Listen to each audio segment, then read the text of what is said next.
Yo yo yo, what is happening guys, and we are back for a new series on this channel where I am going to be doing a playthrough of one of my favorite handheld video games of all time. Definitely top 3 on this one, and as you can see, it is Final Fantasy Legend 3, or as it was known in Japan, Saga 3. Now in the past I have played personally myself Final Fantasy Legends 1, 2 and 3, but it all began with this, so let's jump right in. Before I get into this video, like, comment and subscribe so we can beat the YouTube algorithm, and you'll be able to see the lore behind the game.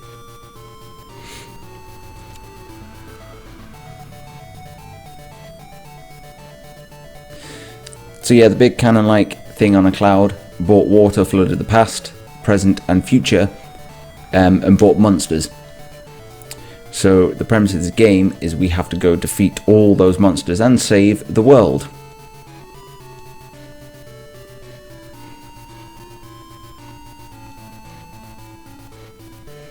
And we start in the sealed city of Dharm. I think that's how you pronounce it.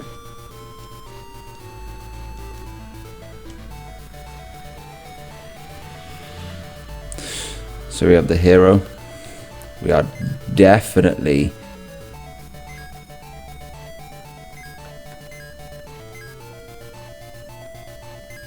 okay, we cannot spell my name fully, so we're just going to go with that. It's close enough.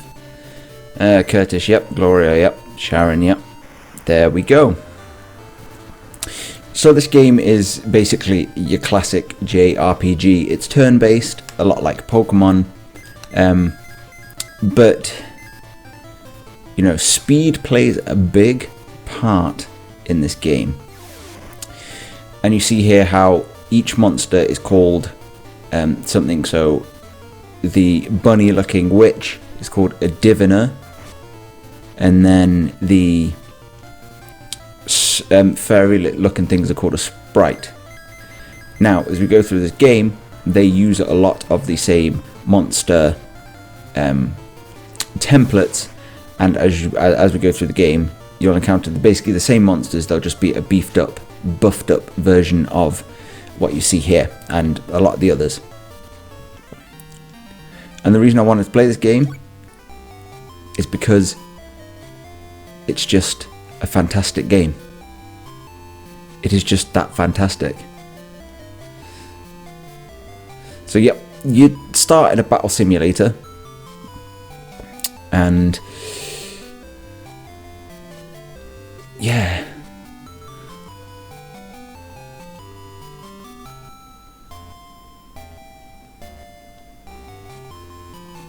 the lore is quite deep in this game, but I've played through it enough where I just kind of ignore it.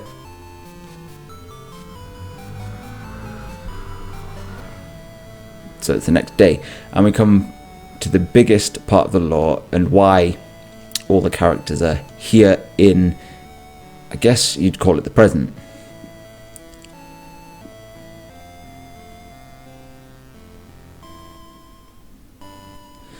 So yeah, we're going to learn about a man called Borgin, who, so those three, well, the characters, the character at the top is Dion, the one in the middle is Borgin, and the 3 children are Wildman, Curtis and Gloria. And basically Borgin, well, the future is just, yeah, the future is destroyed, and so he sends the 3 children back, well, the 3 Azure heroes back when they're children, to the past, or as it starts off in this game, the present. And basically you set off on an adventure to save the world.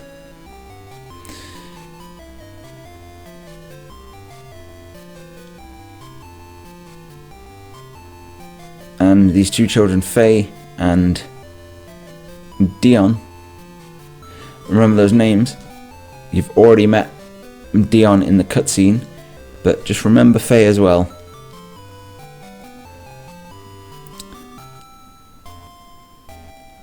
Right, the Elder's getting impatient, so I suppose we best see where this automated cutscene is taking us.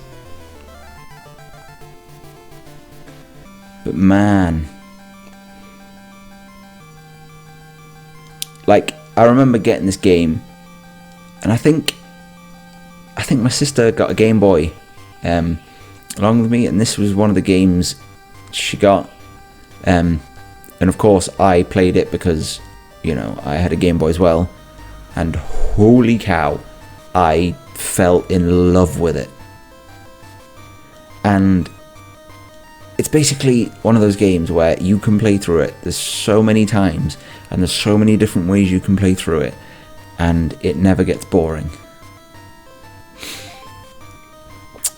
So, as you saw there, Sharon and Myron have joined the party, because Myron was going to guard the city and Sharon was going to stay behind as you go save the world, but they convinced the Elder to let them both come with us.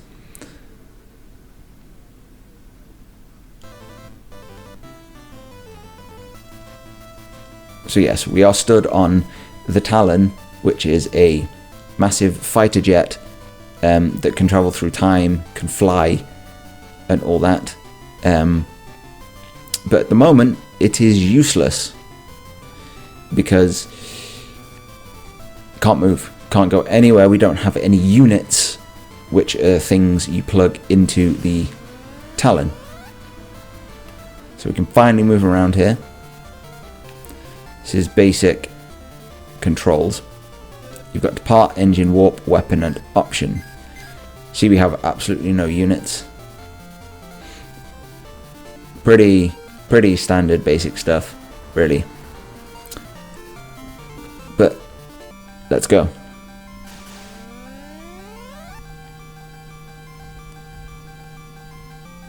And we're going to soon be heading to the overworld,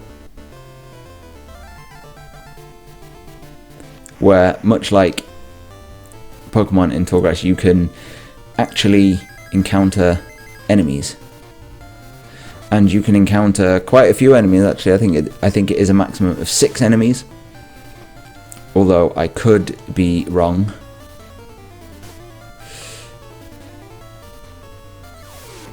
But some of them do hit quite hard, actually. But they give a lot of XP.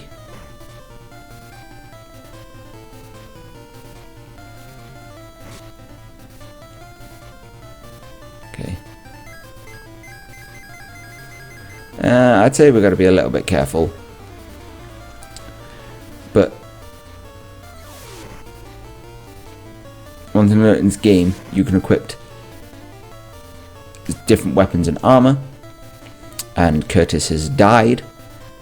And you can also use magic and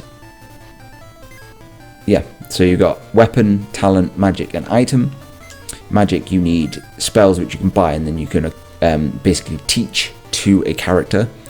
And then you've got weapon, which is obviously use your weapon. And then you've got talent. Now, as a human/mutant, you do not have any talents.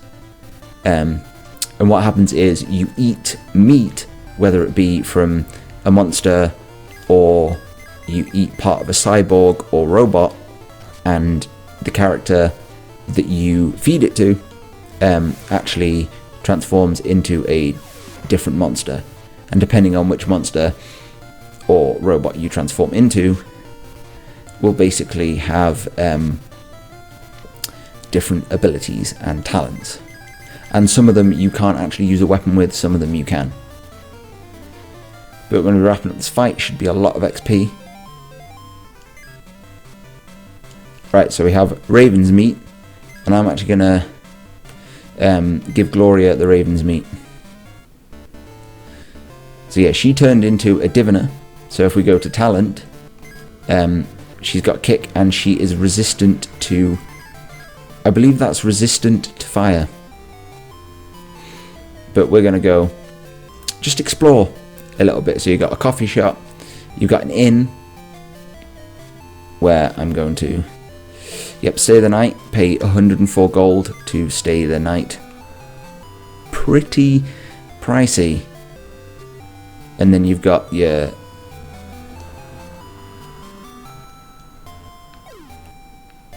magic shop here, where you can buy spells and stuff. In fact, I will just show you. So you can buy spells like Cure, Shell, Ice, Sleep. And in fact, I'm going to go ahead and buy 3 of those. Then you've got your healing item shop and a status item. So you've got Cure, Soft to get rid of Stone Gaze, Antidote, Poison, Eye Drops. And then these two, when you get a robot, which I will probably explain if I ever decide to get one, but they can improve a certain type of monster, which is a robot. And then on the right side of town, you've got your weapon shop. Now, certain people are more proficient with different weapons. And then you have armor shop. Now, throughout the game, I will be buying so much, like improving the armor and stuff quite a lot. But for now, I am everyone's, well, Wildman's level 2, Kurt's level 1, Gloria's level 2, Sharon's level 2, and Myron is level 5. I am going to get, for starters, base level 5. So I will be back once I've done that. I'm back and I got everybody to level 5, and Gloria transformed through level up into a pig looking thing. Not quite sure, but the task now we have is we've got to go to the tower in the north to retrieve the magic spell called Float, which will allow us to float over water so we can go to the next town to the west, which will all become apparent.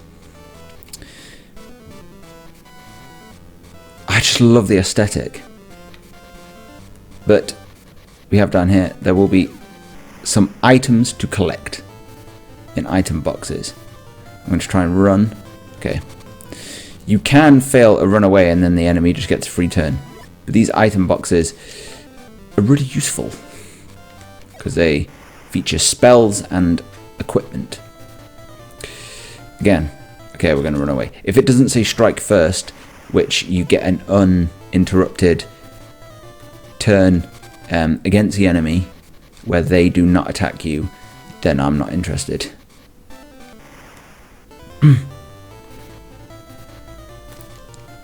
Okay, good.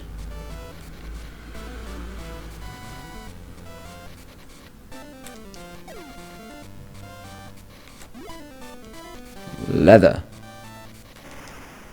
Not the best, not the worst. Okay, we ran away. Good. Then we go around here. And here we at the top, and there is Float. So we've done the first thing. And then we're going to teach. Because the mutants, Curtis and Gloria, are very good at magic. But we can teach Wildman Float.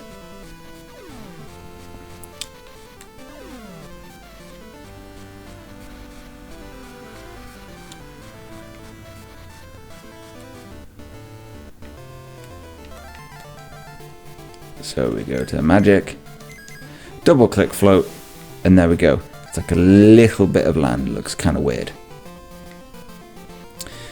But we can go to the south west of where we are. And we're in the next town.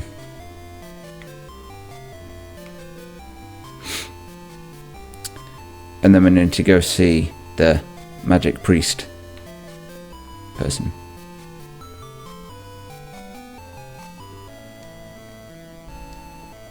Kronos.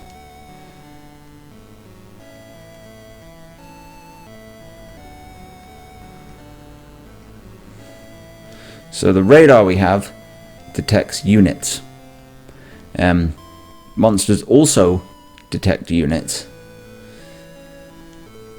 Yes.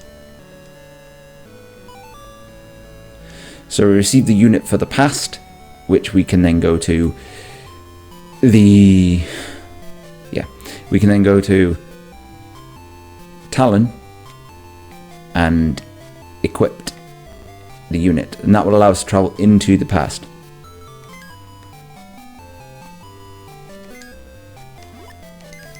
Okay, I'm going to get a new item, and hopefully it's got better stats than my current weapon.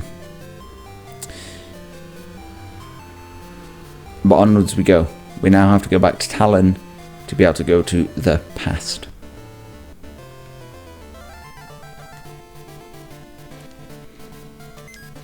No. Again, I do apologise if I don't remember a bit. I do have played this a lot, but it's been a while since I've last played. So we come to the first sort of boss of the game. It's a mini boss, but throughout the game, just like NPCs, you'll have bosses appear on the screen, certain things.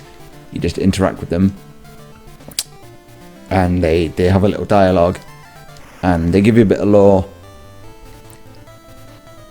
and then we can go.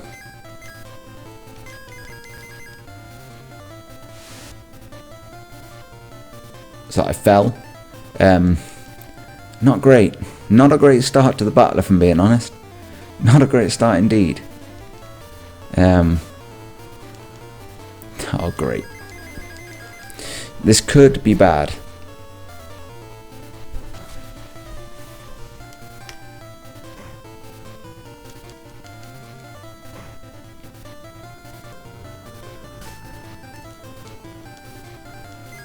Again, when a party member falls or dies, they don't gain XP from the battle. So that's why Curtis is behind on XP, and if I win this battle, so will Wildman be. It's a shame. Damn. This water hag hits hard, man.